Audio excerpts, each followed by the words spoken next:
This is the Power Element Podcast, episode 75. All right, if you're new to the show, my name is Paul. I produce podcasts. I am a journeyman lineman by trade.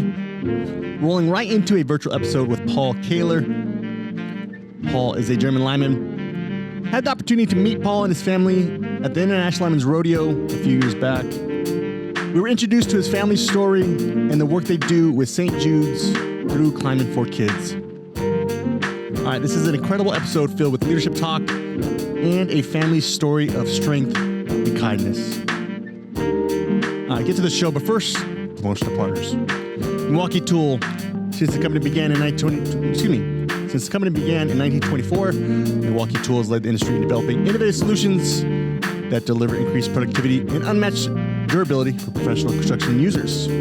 Head on over to MilwaukeeTool.com or on Instagram at MilwaukeeTool. Total Safety Supplies and Solutions. Total Safety Supplies and Solutions is your one-stop shop for all your job site tools, PPE, garments, rubber goods, testing, and more. With locations spread across the United States, you can expedite and simplify your day-to-day needs with a vast assortment of trustworthy services and solutions.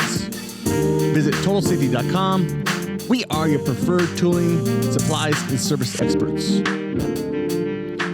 All right, next up, High Voltage Industries. The biggest brand on Instagram showcasing all aspects of the high voltage industry. These guys have been working for nearly 10 years on showing the world what we do and how the industry gets it done every day. Check out the Instagram page at highvoltage_industries. They have some of the best merch in the game. Head on over to highvoltageindustries.com. Be sure you're following them on Instagram. Be sure you're following us on Instagram too, at California Lineworks. You can check out our rodeo team as we have partnered up with High Voltage Industries and Benchmark FR this year. Let us know what you think about the collab. Just dropped a collaborative t-shirt here for the rodeo.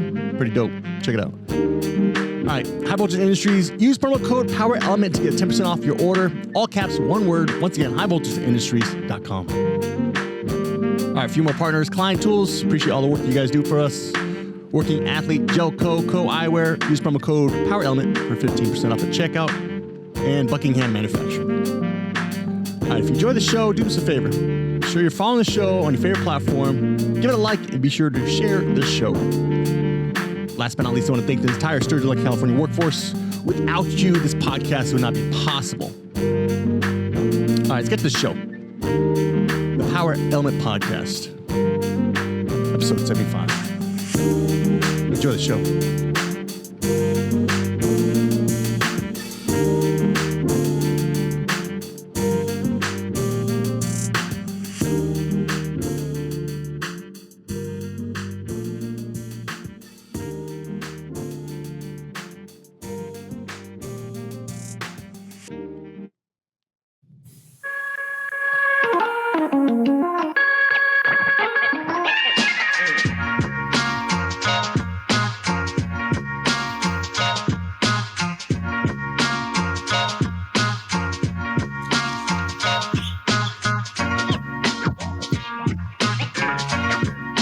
Instead of going backward, instead of decaying, get stronger, get better, grow and learn and develop and live. Hold the line. That's from Discipline Equals Freedom by Jocko Willink. Speaking of growing and learning, Paul Koehler, an example of that. Paul, how we doing, brother? Good, man. Good seeing your face again. Yeah, man. Got lucky this year. Saw you early in Houston. Good time seeing you and the family. Yes, sir. And your son, I'm always impressed with your son. I've never seen anyone, not only a young man, was he 12, 11? 10. Put together some line rod like he can. Sure is a skill there. So yeah, loves the swag too. He got the boots. Yeah, man. He's all swagged out. Yeah, that's cool, man. Paul, let's get an introduction, man. Where you from? What's going on? Yeah, Paul Koehler, journeyman lineman, IBW Local 51 out of Springfield. I live in Peru, Illinois. I work for Ameren, Illinois, the utility in pretty much 2/3 of Illinois we got, and most of Missouri. And yeah, happy to be here. Yeah, cool, man. And we try to connect a lot, and you've been on the Power Line podcast, episode 111, 123. You got a great message there. If anyone hasn't listened to it, I definitely recommend, once you get done with this one, obviously go ahead and check that out. Paul has a great story. So, but yeah, you got a good thing going. We'll get to that too, but I want to start out by, you're kind of growing up. How'd you get in the line trade, man? What's that like? Yeah. So, lucky in life, 16 years old, got hired as a summer help kid at a municipality where I live at in Peru. And, I had a choice to be going to the work at the rec department at the pool or the electric department, helping trim trees and pick up brush. And my grandpa thought I was nuts, but he helped me get in the electric side. He thought I should go to the swimming pool with the girls at. So Smart. yeah, that turned into actually, when I turned 18 right out of high school, I got hired there, as an apprentice, and knew a guy who worked for the Illinois Power at the time. It's Ameren now, who was a lineman named Tom Galandi. I went to high school with his daughter and, really looked into getting into the trade, but didn't really want to stay in the same city, small town. So he introduced me to some people in the union and signed up for Allbat, and luckily got in right away. So March 2001, I was off to Allbat, 18 years old, heading to Ohio to climbing school. So very fortunate. Nice. So it'll be 25 years here in March I've been in the union. You said your grandfather kind of guided you into the career. Did your parents have any pushback of kind of that career choice? No. So school was never for me, I don't think. I didn't even really start getting good grades in school until I started taking drafting, welding, stuff like that, the hands-on stuff. I was never a math or do homework or read a book or anything like that. That's what kind of drew me to the trade, working with the city and electric department, is they're outside every day doing cool stuff and not sitting in an office, not having to do a report or not having to do anything. So it really, piqued my interest, and went to college for almost a semester. I think I dropped out just before.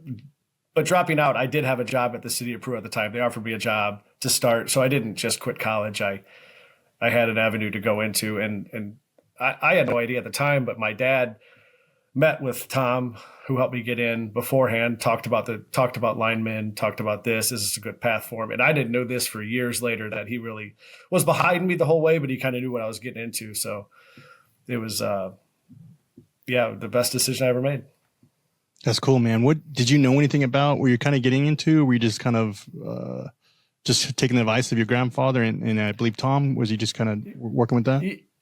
Very little, just what you see. Like when I say summer help, I was painting curbs. I was, dragging brush. They did their own tree trim and dragging brush. Very little working with linemen per se, but still around bucket trucks and anything they really needed to do, clean the trucks. I would clean trucks all the time. And I worked that job for all through high school after I turned 16. So I would go in after sports. I would work a couple hours here. I would be almost like a janitor. I'd clean the bathrooms. I would paint the floors. I would vacuum. I would do whatever they needed me to do at the electric department. You remember any memorable jobs to share early on in the career? Anything good worth sharing? I really don't. That long ago at the city, they used to mess with me so bad. I think they duct taped me to a chair. I think they, and I always just took it well, but those guys are still some of my friends to this day. Some great people that really made me learn how to interact with maybe a younger person and how I reacted and take it well. And hey, man, if they're messing with you, they like you. I learned that early on. Yeah, it's a good thing. If they're not talking to you or they're not messing to you, it could be a flag. Or it's that guy that says good morning to you. What do you mean good morning? What's what I do to you? How often what's so good about this morning? Yeah. How'd the apprenticeship work out for you? Did you grasp everything pretty quickly? Did you feel like you struggled in some areas? What was that like for you? The climbing part, I always was a good climber. Coming out of high school, playing football, running track, I was athletic. The climbing was very easy. The books were a little harder. So you really had to take time, on your own time, which I was never really good at doing, is doing the books. Showing up for class once a month was pretty easy. And we had a really good instructor who taught us that, you're going to learn most of the stuff in the field. This stuff in the books is just something you need to know the basics to. You don't use Ohm's law every day, but you need to know the basic theory of electricity and basic theory of how transformers work. And learn the basics and then grow from there. So as a contractor, I was a contractor for 7.5 years. We did not do a lot of troubleshooting. We did not do a lot of, stuff like that, but we did do a lot of building of lines and rebuilding of lines, climbing poles. I was always loved to do it, young and ambitious, and never said no to working because I didn't have a family at the time. So I said yes to go on every storm, travel out of my town. I was always the first to sign up to go. They need somebody 3 hours away. It's like, I live at home with my parents. I'll go wherever you guys want. So, yeah. Mom make me wash dishes. Yeah. Did you ever feel like, it sounds like you had you were just kind of drawn to it, but did you ever feel like maybe line work wasn't for you? It wasn't working out? Or did you feel like maybe you chose the wrong path at any point? Never had a doubt. Always loved being outside, loved the camaraderie of being on a crew. No regrets of anything like that. What kind of, what kind of leadership did you kind of drift towards? Were you kind of seeking mentorship from strong linemen in the sense of their character?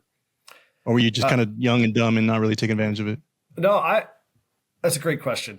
I was drawn to the leaders that would work with you, not the guy in the pickup truck that would point and tell you to do it. A foreman or a lead lineman that would be up there with you, show you how to do it a couple times, and then let you go on. The guys that hop in the bucket, figure it out by yourself, we're going to yell at you because you're doing it wrong. That was never my I never liked that, and that's not my style now. And work with young guys, set people up for success, not up for failure, and it shows. What would you describe the camaraderie as in the culture as kind of when you were coming up? So I think that it was a great camaraderie. When I started, I obviously was 18, but there were some super young guys that were in my same situation, not married, wanted to work a lot, hung out after, maybe a little too late sometimes. So and I'm still friends to this day with a lot of those guys. I was just on a storm a couple months ago. I haven't seen a friend of mine in probably 10 years, in the hotel. He's walking by, big hugs, talk about this guy or this guy you used to work with. Is he still around? Oh, he's over here. He's there. So, you can pick up, it might be 10, 15, 20 years that you can pick off right where you left off. I still text some of my old contractor buddies, randomly through the year, and they do the same to me. We try to stay in touch as much as possible. Do you remember even being kind of mentored to be a good leader, or leadership practices or communication skills? Did you ever kind of remember that being brought to your attention? Not off the top of my head. I always remember I had some really good foremen coming up, and they would always really explain to me what we had to do. Like, they would outline it. Like, we have to here to here. This is how we have to do it. This is how I think we should do it. If you're an apprentice, this is how I want you to do it. And then you can learn from that. But I really remember I never had a foreman that I could remember that just threw me up there blind and figure it out. And that's kind of the way I like to teach apprentices now. I like to set them up for success and let them struggle a little bit, especially if you suggest something and they don't do it. And then I step back and I said, I'm going to learn something today. And I never do learn anything. So. Yeah, no, that was always a good learning tool, is if you see them going about something the wrong way, in a safe way, obviously. Yes. Yeah. But a very inefficient way where you're going to sweat and break your back a little bit more in a working way. And then they come down whooped up, sweating, tired and cramped up. And you're like, all right, now you're going to listen. Yeah, now I get it. Yeah, we should use that truck instead of trying to lift that huge outrigger pad or, Yeah. I guess the point I was trying to get out, being more direct, is do you think maybe that leadership maybe those good linemen, those good foremen didn't realize there was a method or a book or actually a skill to develop? They were just actually good leaders, and they knew what it took to kind of cut you in. Do you think there's some truth to that? Yeah. And I think, when you look back at the contracting side, the good foremen, those are the guys making money for your company, because those are the guys that can lead, the right way, the most efficient way. So I think that's the guys I was with. I showed up on time. I did what they said. So I always gravitated towards those crews, I thought. And, I remember you never wanted to be on an underground crew. Like if you're on an underground crew, you were always, maybe you were like your next step out, but I was always on an overhead crew. I wasn't in substations. I wasn't here. And the GF always tried to keep me busy and stuff like that. So I took it as a compliment as in a roundabout way. And dang, shots fired on underground guys, man. It's tough, man. Yeah. No, you know what? As a power company lineman now, I think like 80% of our work is underground. So I don't. No, I don't. No, absolutely, and it's going that way for us too, where we see majority of the work being done is new construction being underground. So it's a skill to definitely not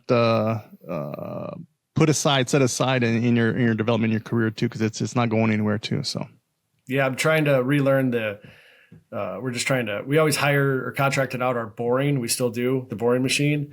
And I never understood why we were giving our work away to non-IBW contractors, still union contractors. So the past year, even though some of the guys in my shop were not happy about it, I've been trying to push to get us trained how to bore, get us how, this is the future of where it's at. Everything's going to be underground. So we might as well be skilled at it. And if you're going to give our work away, at least I'm going to fight for it a little bit. Well said. Yeah, absolutely. Put up a fight. Roger that. Let's stay in the leadership topic. I love it. The audience, I know, appreciates it too. What does good leadership look like on a crew for you? Honesty. That's the thing I think of, I've been on storms before where, you don't have hotel rooms, you don't have this a while back. And the GF came out and said, hey, the wages aren't what we thought. We don't have hotel rooms. We can't do anything about it. Let's just suck it up and get it over with. So just the honesty of coming out with a supervision, because any lineman's going to catch a supervisor in a lie. Everybody's got phones now. We can text every area, every department. So I appreciate honesty. And if you do come out with a new policy or procedure or something, give us the why behind it. And then, don't try to sugarcoat something. But I think that goes a long way with the guys. At any point in your career, was there maybe being an apprentice getting ready to top out as a young lineman, did you kind of feel like you needed good leadership or you were kind of seeking it? Yeah, because I was lucky enough to become a foreman on the contractor side shortly after I topped out, so your mentor as a lineman is probably your foreman. And as a foreman, you have to look at that GF as, and I had a GF that would let me run my crew how I wanted to, let me do some of his work with him behind me. He's like, hey, why don't you take care of these locates and this and that, set your outages up, how many men you need, what tools you need, what trucks you need, instead of him telling me. And, but he was always right behind me if I had a question and would help me out. Several GFs like that would help me out like that. And I still do that stuff to the day, try to think like that. It's a little different when you work at a power company because, which was hard for me when I came here, is when you're on a contract crew, you have a start line and a finish line. And you know that where that line's at. At the power company, you don't have that. You could go on a Monday, start a job. All right, Tuesday, storm hits. Wednesday, you go to that job, car hits a pole. You get thrown in this. Thursday, hey, 4 guys are on vacation. We need you to run a trouble truck today. Friday, we never did get to that job. So that took me a long time to get the show up, wait, don't jump ahead to the next day because you're just going to unload all the material. And, it takes a different mindset. Definitely where we work, step back a little bit. Let's see what the day brings and then go forward.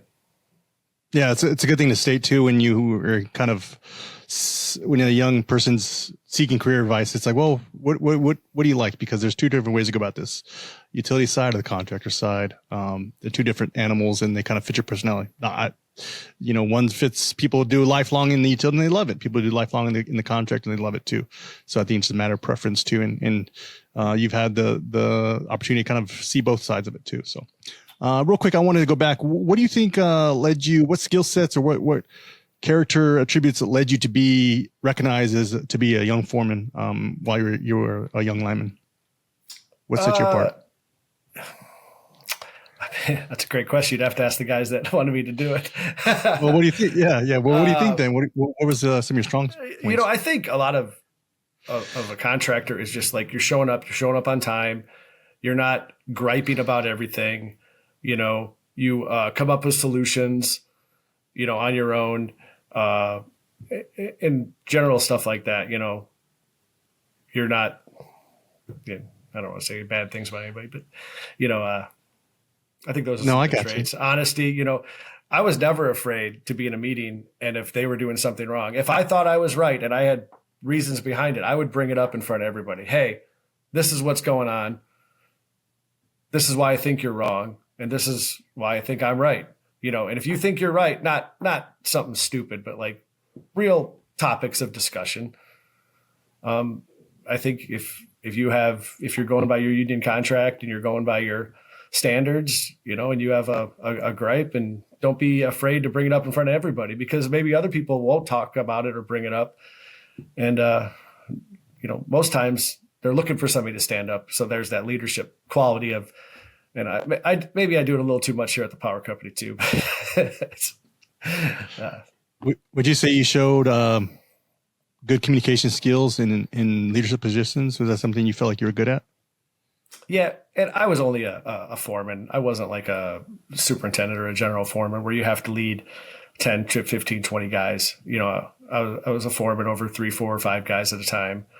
So, but you have to like lay out the job. Hey, this is what we're going to do. This is my plan for the day. If we get this done, this is the next step, or we can get done early or whatnot, I always learn a lot when it's lineman on a crew, and my foreman always had the skill to de-escalate the mad customer coming out. And it's like, go talk to that guy. Not only because what he says goes, but he just had a skill of de-escalation that I admired it. I was like, man, I want to get better at that. Like how this person is not happy and it's not going to get better anytime soon. And they got to deal with it too. And I always kind of valued that. And it's been something that I've always tried to work on now, even just when you're going to the grocery store and someone's kind of mad about a cart or something like that. It's always kind of a neat skill set to try to brush up on. Did you realize that was going to be a thing where you're going to have to kind of be a liaison between a representative essentially for your company to the public, and then to kind of protect your crew? Did you figure that out quickly? Yeah. Another thing about leadership that maybe I do, I always treat somebody like I wanted to be treated. I always talk to somebody like I wanted to be talked to. If it goes further than that, then maybe we have a little more problem, but I'm not a yeller. I'm not a screamer. I don't throw shit at people. So if you go through life, treat people like you wanted to be treated and talk respectfully to each other, whether you're the CEO of a company or a first step apprentice, I'm probably going to joke with you the same way and I'm going to talk to you the same way. So it gets you places. You go in a calm, collective manner. Screaming customers, you just took them out of power. Hey, I was working from home and I was doing this. I'm like, hey, sorry, man, we have to take you out of power. My guy's safety is more important than that your kid on the tablet or something like that. This is why we're taking them out of power. If you take them outside, show them, you see these wires, these are wires that are almost 100 years old. If we go up there and they break while we're running them, it's going to fall on my crew member or somebody in the public. This is why we're here upgrading it. So, yeah. I think if you explain in layman's terms to the public what you're actually doing, it goes a long way. I always laughed at the guys that fully gave them the job briefing to kind of overload them with with information. And they're like, yeah, okay, I'm gonna go back in my house. Yeah. So, or it was like, it's not going to get done any faster by you taking on my time. So the quicker you leave me alone, the quicker I can get to helping the stuff. Yeah. And overestimate and under deliver, hey, we're going to have you on in 4 or 5 hours and it's 25 minutes later, you're back on. You're heroes before you leave. It's like, oh man, these guys got it done for me. Yeah. And every time you promised, oh, we're about hours away, it never shot out. And then you kind of, like you said, I learned the hard way of like, it's going to get done here shortly. We're working as fast and safely as you can, deal, instead of over promising. And then you're like, oh crap. Yeah. Storms are different though, man. You go in a big storm, you don't, there's no promises anywhere. It could be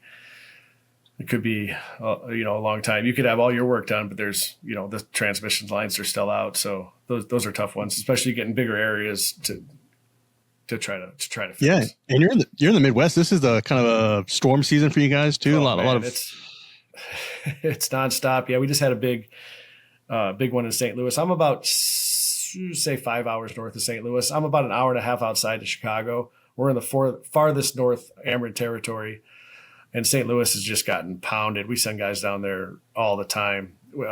We have a metro area on the Illinois side, and then we usually cross over to the Missouri side and help them guys out. So what kind of skill sets? No, go ahead. Yeah, go ahead. Sorry. No, absolutely. Go ahead.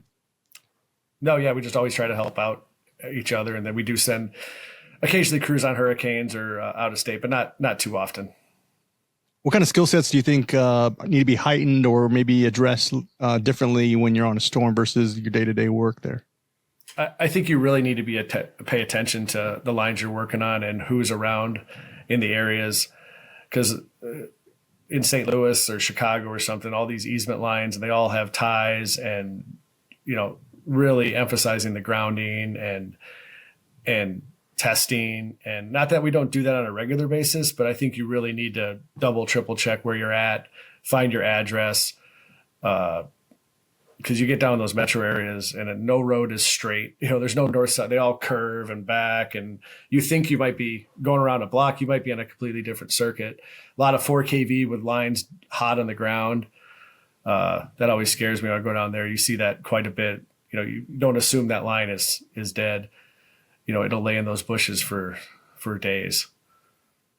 What about just staying cut in? It's hard. You could be going 2 weeks, 3 weeks, kind of in that storm scenario, soaking wet, away from your family, maybe not the best conditions. You're kind of gutting through it. And, what's that kind of message look like for you there?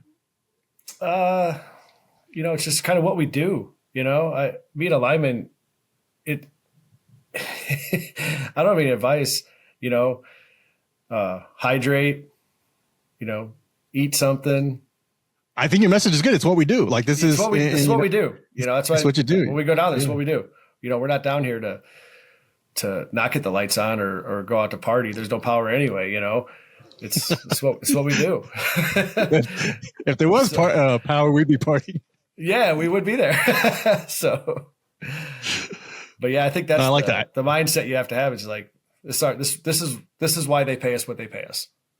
What do you think about a crew level? Yeah. What do you think about a crew level though? Maybe the tailboard, you see maybe morale's down, maybe guys on his last pair of socks that are just soaking wet there. Is there opportunity to kind of have a conversation with them and just kind of maybe taking an extra 30 minutes to the tailboard and make sure everyone's kind of heads right?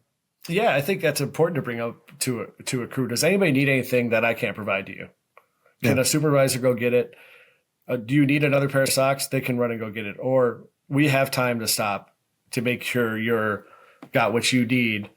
If you have wet feet for 2 days and a pair of socks, it make a huge difference. Or, they tell you to pack for 2 days and it's the 5th day, we might want to have a conversation about some hygiene here, guys.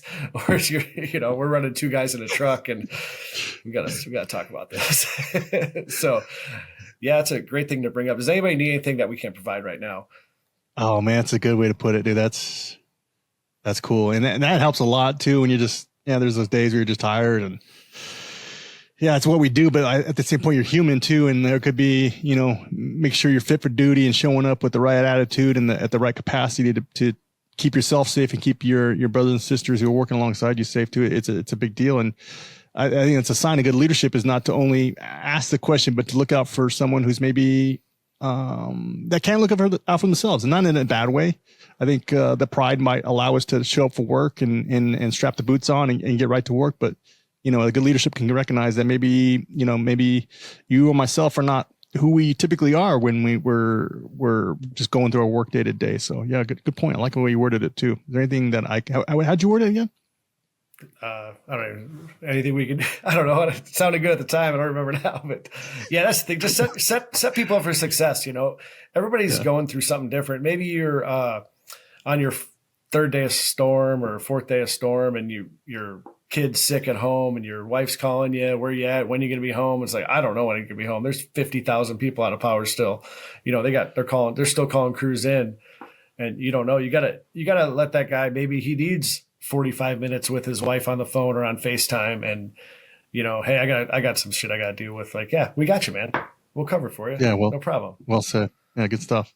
We had some crews go out to Texas. It was last year, and a couple guys got some heat rash too. So it's it was hot in Texas in March, man. I don't know what it's like there now. Dude, yeah, that was You're referring to the Houston rodeo. Yeah. 66 put on a great rodeo. Saw Paul there. Good outing. And yeah, I asked some of the locals. I was like, "What's this weather like?" They're like, "This is a good day." I was like, "This is wild, man. Yeah. Y'all, this California, this weather's pretty good here." Cool, man. Right on. Next question. Here we go. How has your experience as a lineman shaped your leadership style outside of work? Has it brought any strengths to you that you've recognized? My wife will disagree, but I think communication, because she says I'm not a good communicator to her. But I think when you're at work, everything is three-way communication, and I don't do that at home. I don't repeat back what my wife says to me. I think that's a breakdown sometimes. But I can do a huge switching procedure with a dispatcher, no problem. Double check. And a lot of things I do off work right now is coaching my son's baseball team, football team, basketball team. So, and you try to set those kids up for success, and it's not too much different than running a crew. Have an outline of success, go from there. Tell them what you need done, tell them what their job is, and a lot of these skills with little kids, I learned from my wife, who's a third grade teacher. She'll tell me how to talk to kids, and probably talking to kids is the same as talking to linemen. Sometimes nobody's paying attention. People are going this way. Who's looking at their phone? So, to get that to lock in. So, I hope that answered your question, but.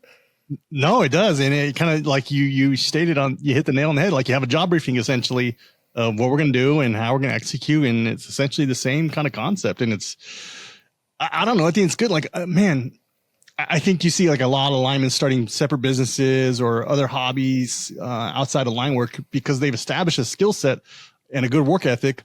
And you couple that with some good communication skills and opportunity. And a lot of these guys can make do pretty good businesses on themselves. But I think that foundation in line work is pretty cool, man.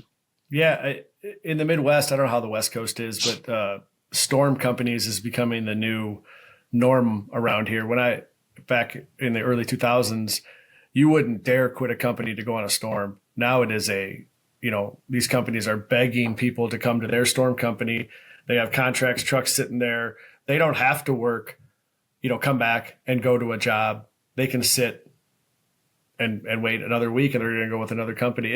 It's really changed in the last 5 years in the Midwest of the way contracting works, whether you want to work nothing but 6 months of storms. You just don't know when that 6 months is going to be. Or do you want to work, 40, 50, 60 hour week on a high line? Or do you just want to work a 40-hour week on distribution? It's one of the best parts of our trade, I really think, is you can turn a dial. You want to make more money? I can do that at the power company just with taking on-call, overtime calls, stay local. But as a contractor, I was just talking to one of my best friends this morning. Where are you at? He goes, I was just in Michigan for 2 weeks. I'm going to come home for a week. And I signed the books. And, he's not worried about it because the weather is more extreme than it ever has been. We can hop in a truck tomorrow and be in Pennsylvania or Ohio or New York and go. And if that's the lifestyle you want to live, there's a huge opportunity for a lot of linemen to do that. Yeah, well said.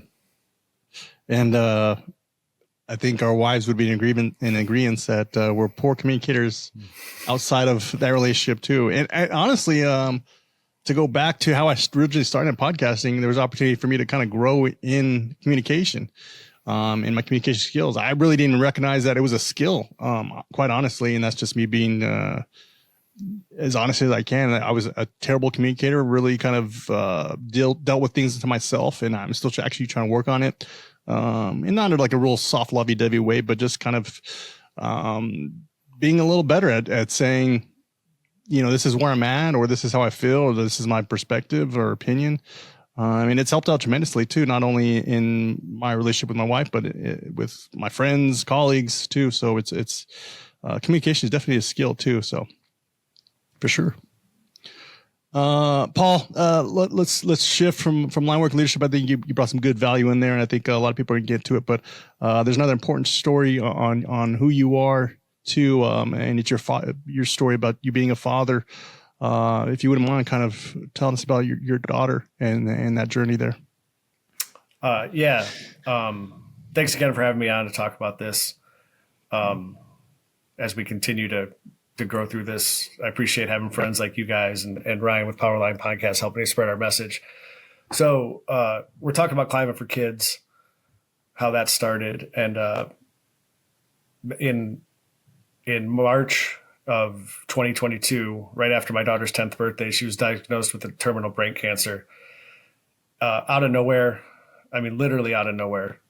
She was having some double vision, and we let it go for about 2 weeks. We didn't really know what it was, and then took her to the emergency room, to a children's hospital, then right into a St. Jude outpatient clinic in Peoria, Illinois, where they found it right away. It's called a DIPG brain tumor. It's in the back of your brainstem, and it's terminal. And we started our journey with that, trying to find out everything about it, what to do, what not to do. So a hard journey. She passed away 9 months after her diagnosis, just about a month after the 2022 Lyman's Rodeo, where we were out there helping raise money for St. Jude with my friend Jason Novak, who started Climbing for Kids. He invited us out there.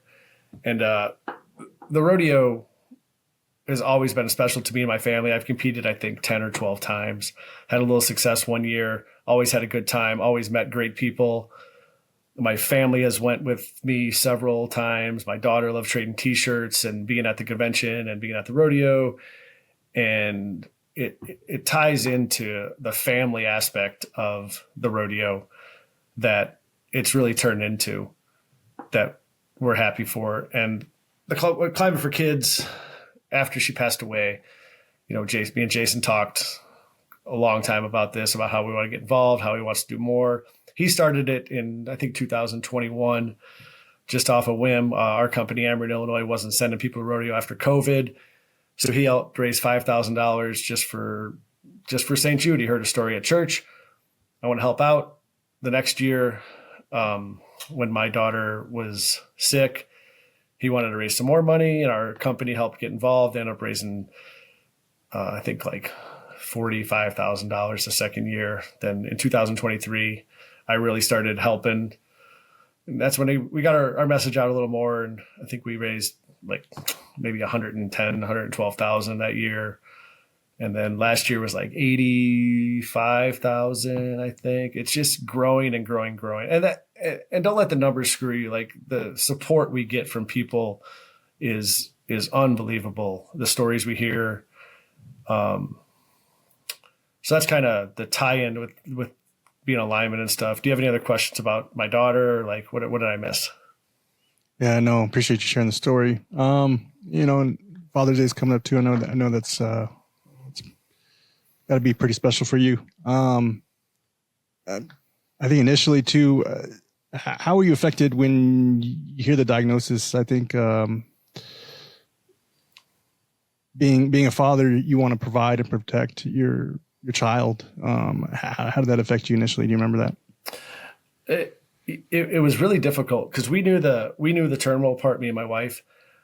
We did not tell her the terminal part.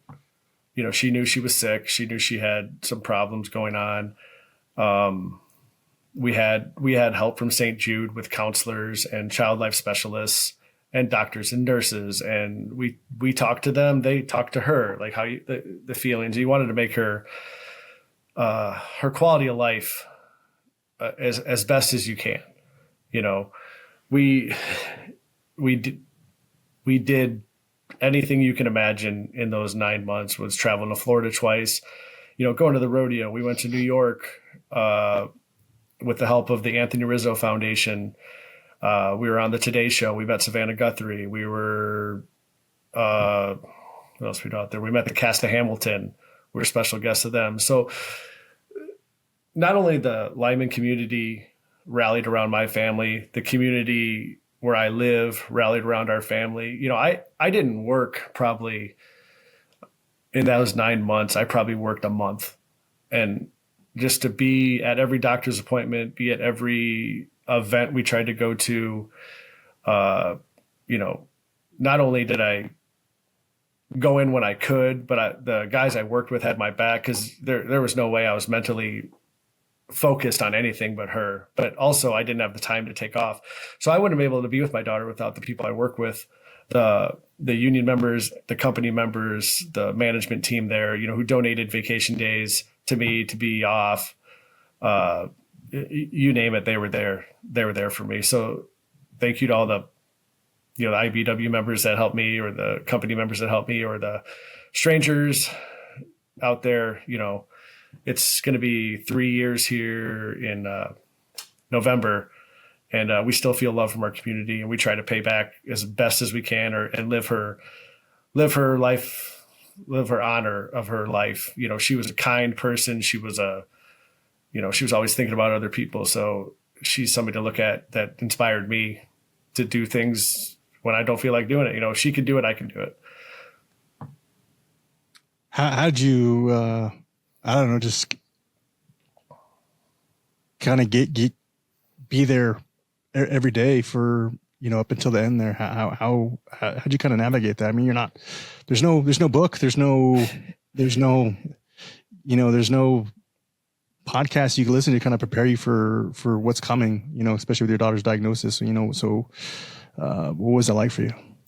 Yeah, it's a great question. I try to think back how it was, because, you know, I'll never be completely over it, but somebody told me, I don't even remember, I saw it or something that says, just cry in the shower, put your game face on for her. You know, don't show your emotions, because when parents show their emotion to their kids are going to replicate that emotion. So if I can put a game face, I can suck it up for her. If she can suck it up for me, I can suck it up for her. And me and my wife both did that. You know, we tried to make everything a positive experience. Anything she wanted to do, we would do. And I always think back, just cry in the shower, put your game face on.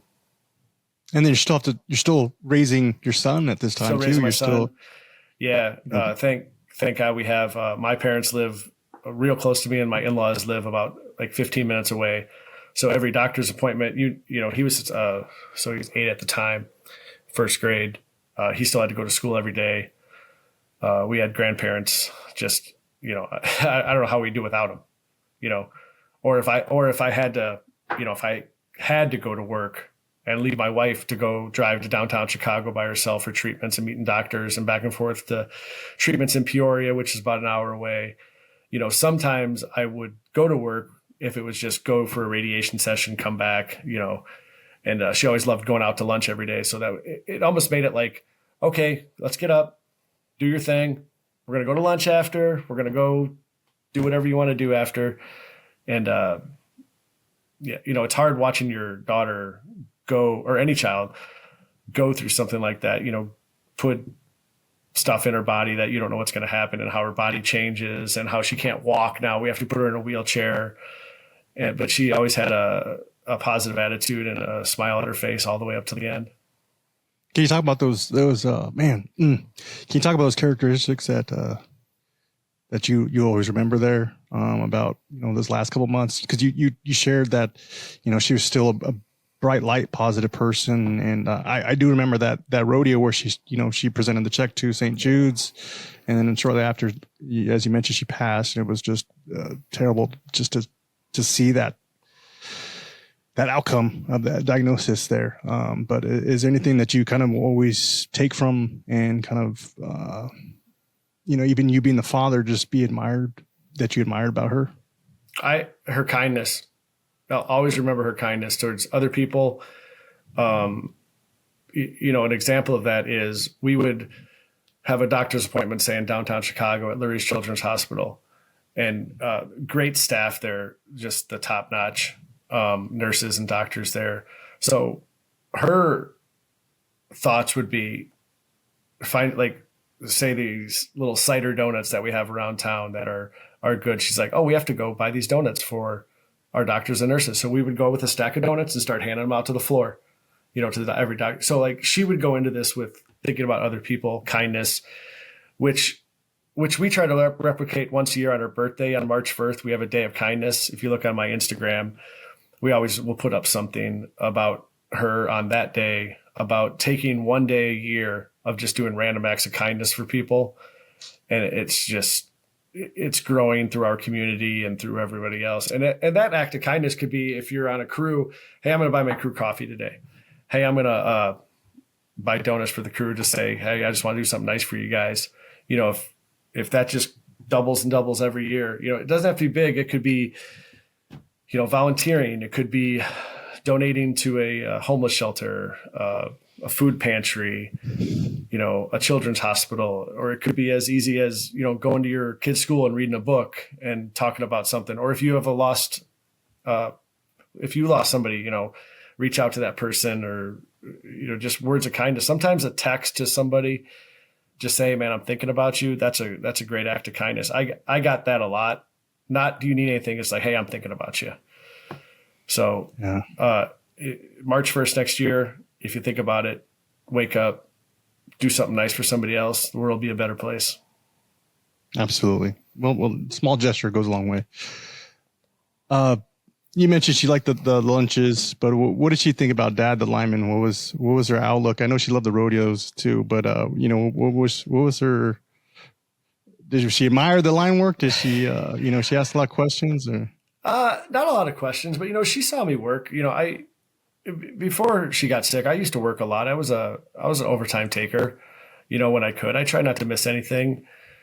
But, sometimes if a storm comes up and you can go work for 7 days and maybe pay something off or go on a nice vacation, she remembered. Then she got to see me climb a lot of poles at the rodeo. So, yeah, I think she enjoyed me being a lineman and loved the guys. She liked to talk shit to the guys too. If you were at the rodeo and you remember my daughter, she would talk some shit. That's awesome. Yeah, it's great. Kind of tough question here, Paul. It's tough for me to ask, but I just definitely want to ask you, what was it like after her passing, you going back to work in that first day, and you're going to come home and it was going to be a different household? She passed away the day before Thanksgiving, 2022. So we were off that week, and I was fortunate enough not to go back to work till after the first year. And the only reason I was fortunate enough to do that is because my coworkers donated vacations where I could get through the holidays and come back not fresh, just, every occasion that brings up her memory is hard, whether it's her birthday or, like the end of school. Now she would have been going into 8th grade, that's hard, stuff like that. So going back to work, I remember was really hard. I didn't want to leave my wife at home. Leaving her was tough. I knew I had to do it. And I had the support of the guys I work with. We took some counseling right after her passing, some bereavement counseling. Yeah, counseling, which helped me realize that I'm not alone. The feelings I had were right to have, so I don't think I could have went back as easy as I did without the guys I work with and their support, and not just the linemen. We have gas guys, meter guys, field engineers, we're all in one shop, and everybody not lived it like I lived it, but they lived me not being there. I work with my brother. He's a lineman with me. My brother-in-law is in the gas department. So, they lost their niece. We hang out together outside of work. We go golfing. We play poker together. It's a small community and a small shop. So, just knowing I have the support and, talking to my boss at the time, I told him, I wouldn't, if I wasn't comfortable working, I would tell you, you have to be honest with yourself. If you're not in the right mindset, I didn't want to put myself in a bad situation. Yeah, well said. I just want to take quick ownership. I don't think honored her with that question. I'm speaking about, I kind of phrased it as the household being different. She's always going to be part of your life. But I just felt like it was, I wanted to ask, it was going to be different. Obviously you're coming back from work and she's not going to be there, so that's kind of how I worded the question. So I apologize if it was kind of brought off in the wrong way. And I think one thing we do try to do good is always talk about her. Of like if you have a funny story, or like obviously with your phones and Facebook and Instagram stuff pops up, time hop, all the time. And most of those pictures make me smile. Some of the pictures when she's sick doesn't make me smile, but most of them do. So, I look at them every day and, remember back, even when she was sick, we had some great experiences going to on vacation to Disney World. And like I said, New York trip was some memorable stuff that, we probably would have never done. But, that stuff, makes me smile and think about her. So think about her every day. Yeah, that's good. Obviously Climate for Kids plays a big part in the ILR and there's a great big buzz about it, as it should be. And, that's part of the reason doing this podcast, to generate that momentum and give you guys some more support headed in that way. But is there anything, does ILR mean more to you now just because of how much it meant to her? And she was excited about it.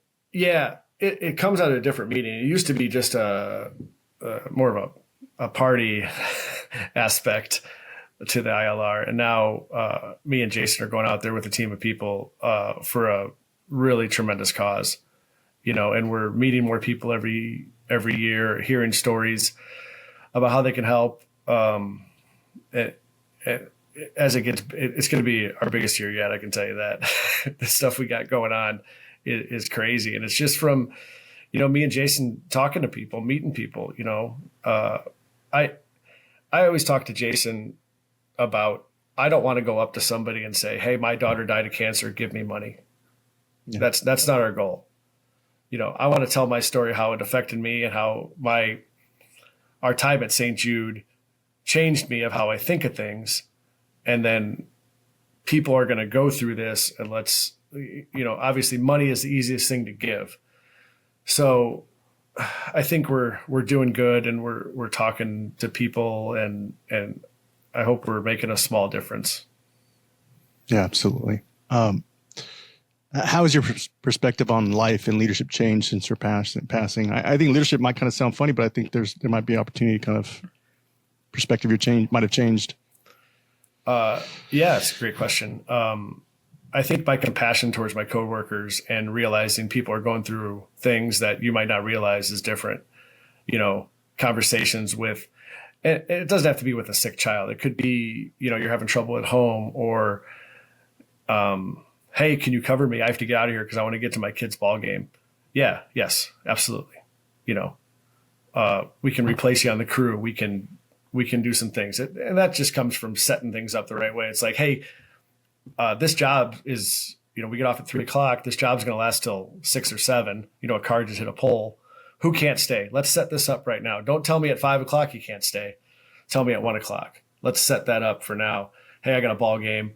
Hey, it's my wife's birthday. Hey, I got whatever. I'm going on vacation tomorrow. I got a flight to catch. It's just setting things up for success and understanding that people have lives outside of work, and you want to not fault them for having that.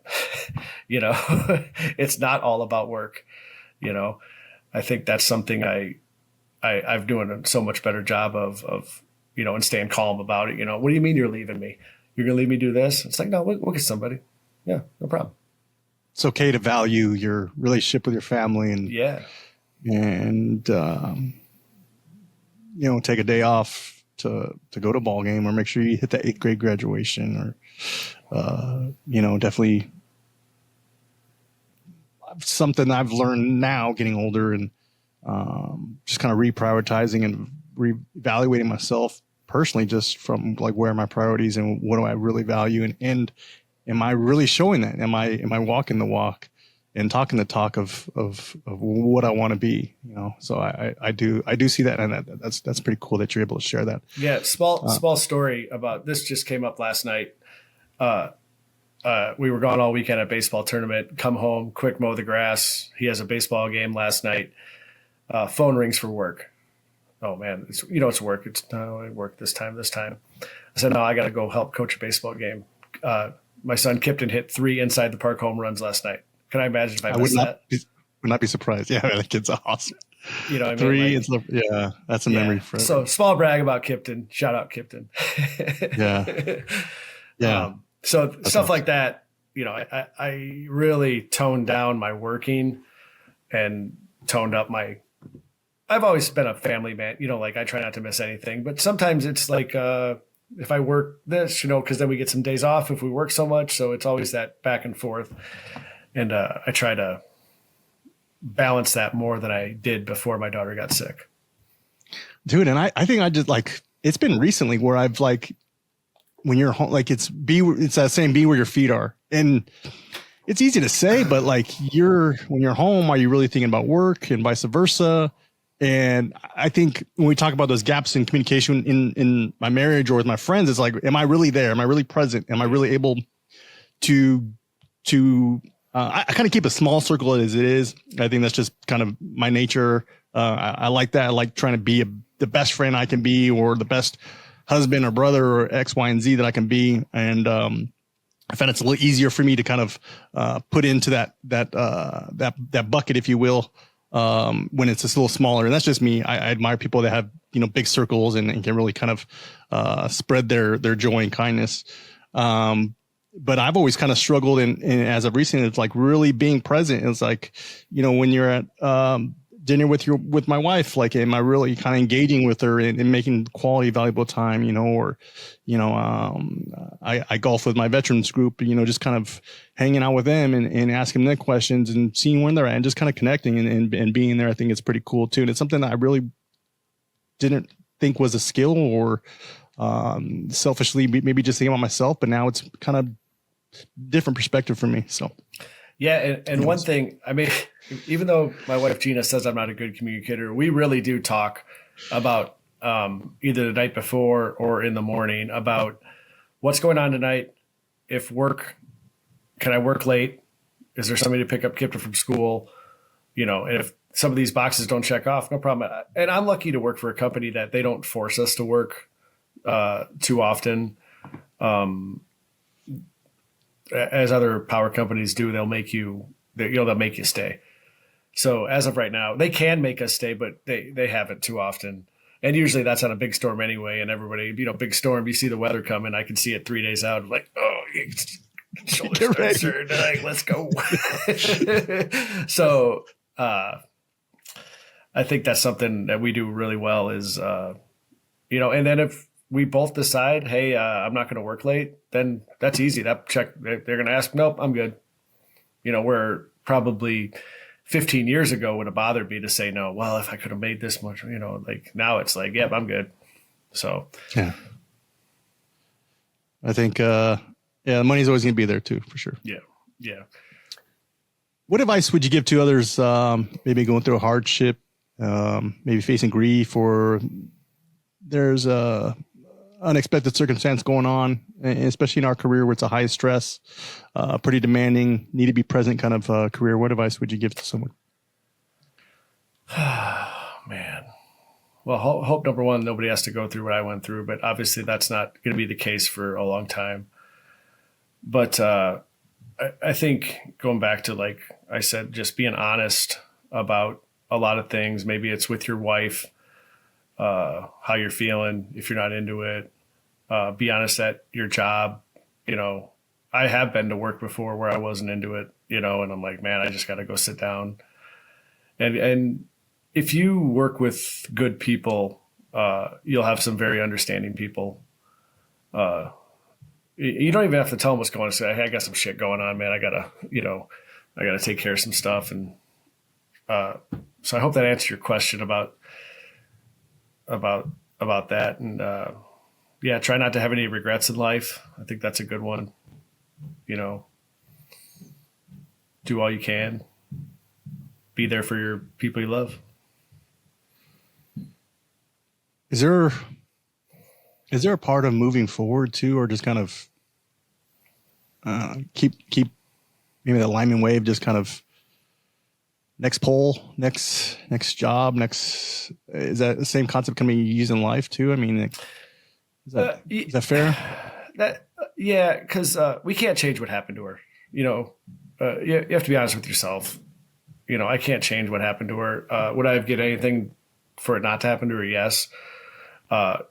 Can I do stuff when people are looking at me to show good character of if this something happens to somebody that, I don't know, somebody says I'm dealing with it well. I'm like, well, you don't know me that well, man. Like it's hard every day now. It's been, 2.5, 3 years. Some days I don't want to get up, and I get up. You want to show, I have a 10-year-old son, we don't want to have him, I don't know how to say that, but you want to show him the right path and show him that you're strong and we can get through this together, be a mentor to him, hopefully.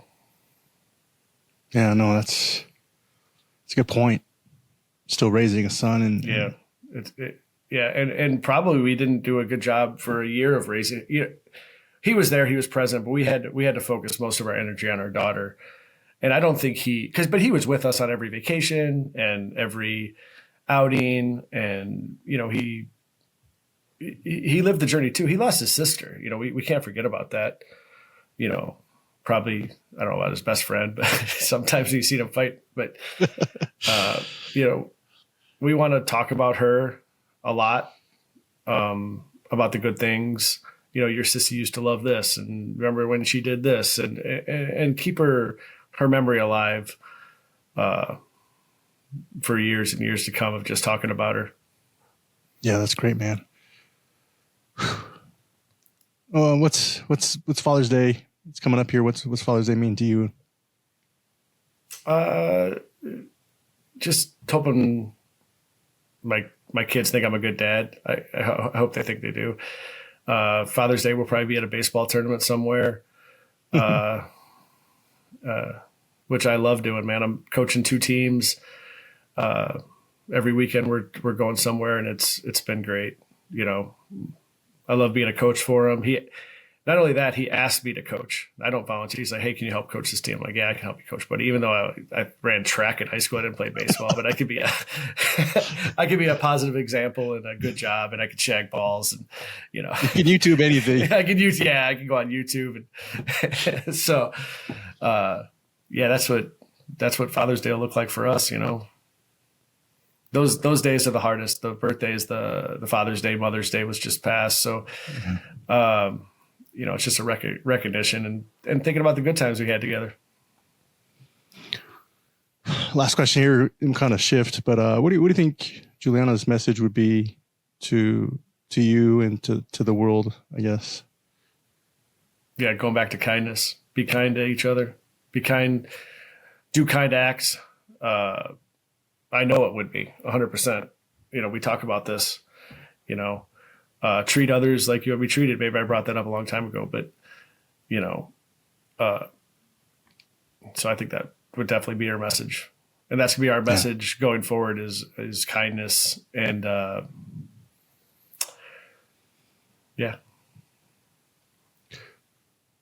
Kind of want to shift and highlight Climbing for Kids and the relationship with St. Jude. Obviously, big shout out to Jason spearheading that. And for those that don't know or not familiar with the rodeo culture, Jason's been on the podium as an excellent teammate and as an individual recognized as the world's fastest climber at sometimes.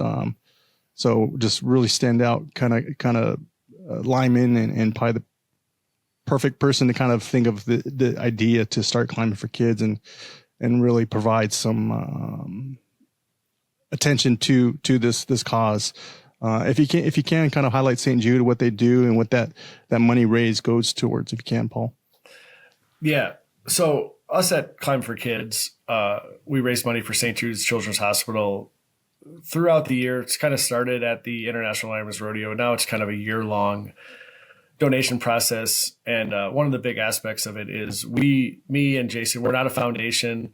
We're not a charity. We're not anything. All we do is help you provide money directly to St. Jude. We don't touch any money. We don't do anything. We provide you a link and a way to donate to them. So 100% of the proceeds go to them. When you saw us in Texas a couple of months ago, me and Jason paid for that trip on our own. We go down, we pay for the money, and we go down to these places. So we don't take any money donated to go down there. So I think that's a big aspect. We're not, we don't take any money. Any money you donate goes directly to them. And can you talk about what maybe St. Jude's does with that money, and what I guess you as a family who utilize St. Jude's, what's that kind of look like, and how much that helps? Yeah, for me personally, I think what St. Jude is going to do is, with their research department, is hopefully find a cure for a lot of this cancer that's going on with kids. When St. Jude started, I believe the numbers are 80% of childhood cancer patients passed away. Now it's 20% pass away. So they really flipped that number. So the direction of childhood cancer is hopefully reducing. I think of that 20% of the children that pass away, I think 80% is due to brain tumors. My daughter's was pretty rare. I don't know the numbers, but that's what everybody said. Oh, this is really rare. I'm like, well, thanks. But, so I think the research part, the compassion part, if hospitals ran like St. Jude runs, like when we would go to a clinic, we went to a clinic, we didn't go to the Memphis campus. We'd go to a clinic, you would go walk in the door, there'd be a greeter right there. Your appointment was at what time, they said. When you're waiting, there's a nurse doing things. They had food provided for all the children. They had a snack cart. If you weren't meeting with a doctor, you were meeting with a child life specialist who would help explain any questions to a child about their illness, or a psychologist that would help her maybe deal with some problems she's having that me and Gina could not answer. Why are people treating me like this? Why this? And I don't have the answer to that.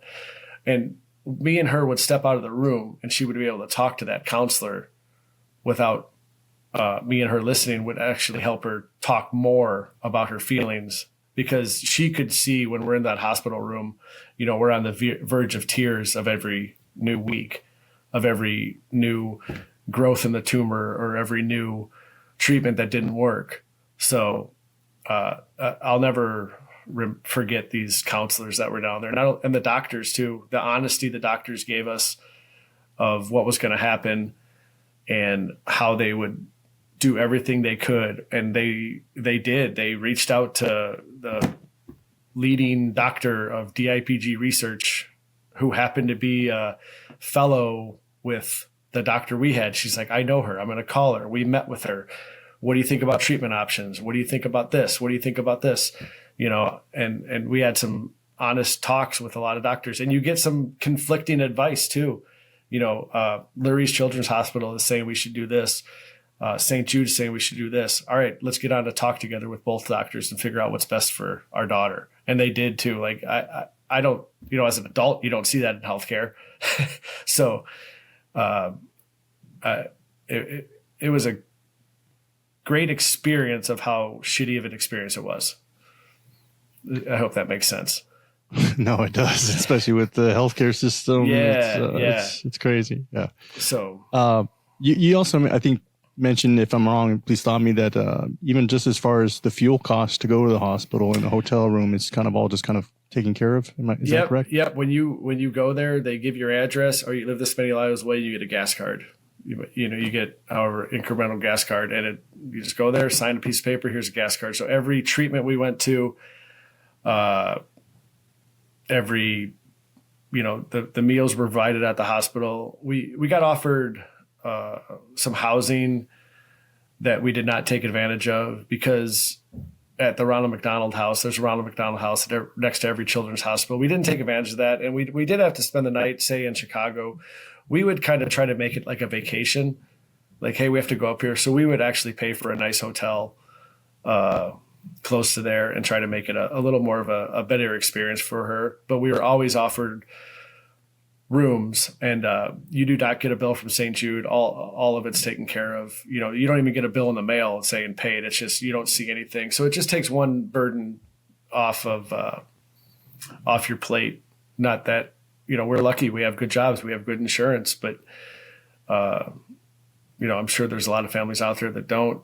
And yeah, you don't get a bill. You have resources. You have social workers you can call.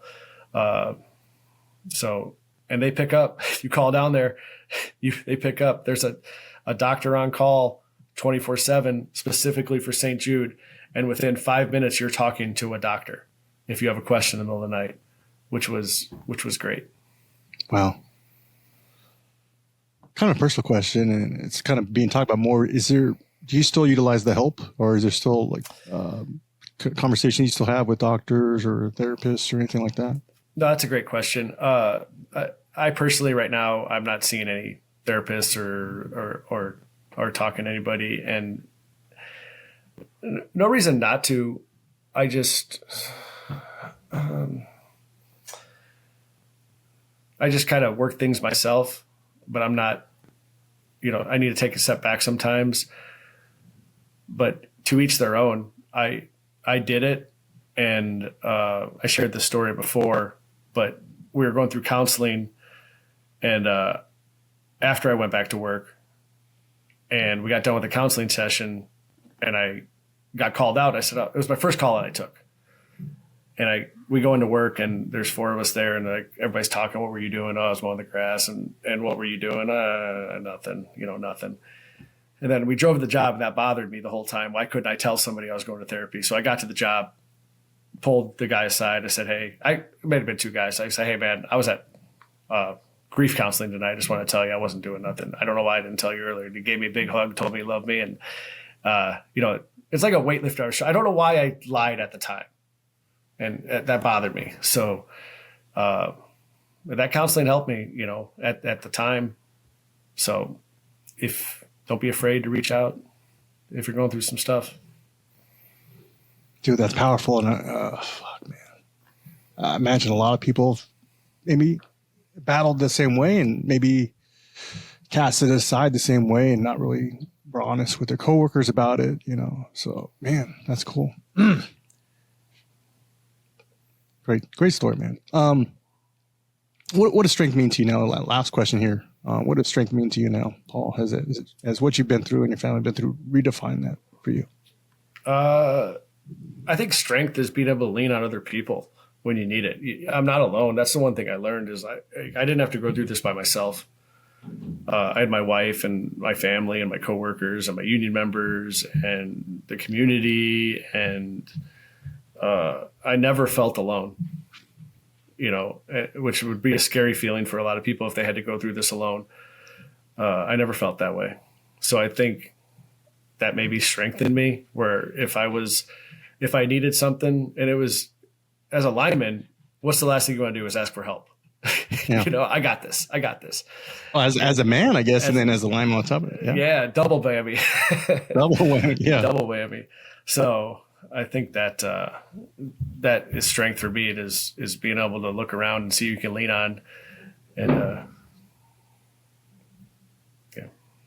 Well said. Paul, we'll wrap this up. Is there anything you want to talk about? I want to give you the opportunity to kind of share where people can help out and reach out to you if they want to donate and kind of connect. What you got first, brother? This year's Climate for Kids has been crazy. You saw in Texas, we linked up with Local 66 out of Houston, Texas. Ed, Allen, and everybody down there ended up raising $40,000 and went directly to St. Jude. Unbelievable. There's some contracting companies that are doing some safety conferences for us. The Fiera Group out of New Jersey did a big one. I think it was $25,000 they just raised for us. There's one coming up this weekend in Kansas City from the OSR Group. That is just another amazing thing. We have our own donation link company that's still going on. So we have a couple rodeo teams that are going to raise some funds for us. So if you're out there, if you're a rodeo team, shoot me a message. I'd be happy to set a link for you up. Even if it's, $500. Hey, we want to raise $500 to go to Climbing for Kids. We can make it to your local St. Jude, or we can make it to our St. Jude, or we can make it to the corporate St. Jude. We got some connections at St. Jude, Memphis. What you got to think about St. Jude is all this money goes into one pot. So even if you donate to Illinois, Texas, California, New York, it's all go to the same goal. That's our goal. We don't care if it comes to Climbing for Kids or if it goes directly to them. We're just a conduit to get this money to the people who need it or can do research with it or help families that can do it. So as we grow, that's our goal, is to have, different teams, different companies have their own Climbing for Kids event, which we have last year with a team from Texas, Clint King from Frontline Power, just another guy who had a sick child, survived it, swore to himself he was going to help, saw us on stage at the rodeo, reached out through LinkedIn. He goes, I want to help raise some money. No problem. He goes, we set up a link down in Texas, ended up raising $30,000. Like, you never know who you're going to meet. A guy named Rob Miller, the first year we did the Climbing for Kids booth with all our raffle and stuff, I was, walking through the convention center. He says, excuse me, let me see your shirt, Climbing for Kids shirt. He goes, so we tell him, we're raising money for St. Jude. He told us a story about he was affected through childhood cancer. And then we told our story about our daughter after his story. And then he goes, I'll be right back. And he came up and handed us a check for $10,000. So it's just, you never know who you're going to meet. The people you talk to. But Rob's still a good friend to this day, and it's the OSR group. And the people down in Texas, I think I'm, me and Ed, the BA from Local 66, still chat to this day. I was just texting him the other day. So the relationships we're meeting, and I got the superstar Jason, people, that's the guy you want to talk. You ever see somebody fanboy over Jason? It's great. We should sell autographs. We make a lot of money. So yeah. That's awesome. But yeah, we're talking with Snap-on Tool about putting a big toolbox raffle at the booth this year. So October. Oh, breaking news, huh? Breaking news, yeah. We just had one at the Duke Rodeo in Florida. They raffled off one, and I think we're going to get another one with some Climbing for Kids logos. Cool logo. If you check out the Climbing for Kids Instagram, I try to put stuff up. I'm the social media director, so it gets a little slow sometimes. But that's true. So yeah. What else you got for me, man? That's it, man. I don't know. Is there anything else you want to cover? I think you did great, man. Yeah, you talk about strength, man. I know you've mentioned maybe cry in the shower, but man, you've really put together a great podcast and just really informed and shared your perspective. I think a lot of people are going to gain a lot of value from this episode for sure. Yeah. Thanks, brother.